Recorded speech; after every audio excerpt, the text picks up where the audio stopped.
Solve this system of equations using the elimination method.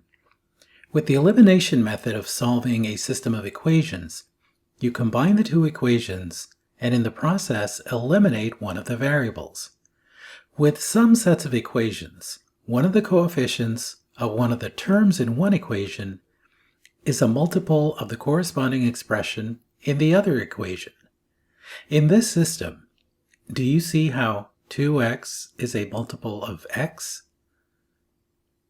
So we multiply this equation by -2 and use column addition to combine these equations. Start by multiplying this equation by -2.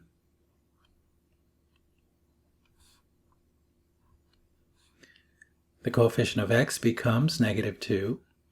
This coefficient becomes -12. And this term becomes -24. Combining, we get 3 minus 12 equals -9y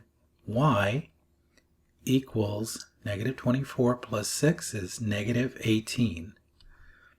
So y equals 2. With y equals 2, we plug it into one of the equations to solve for x.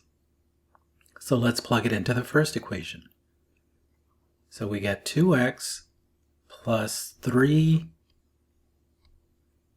times 2 equals 6. 2x plus 6 equals 6. So 2x equals 0, which means x is equal to 0. So the solution to this system of equations is y equals 2 and x equals 0.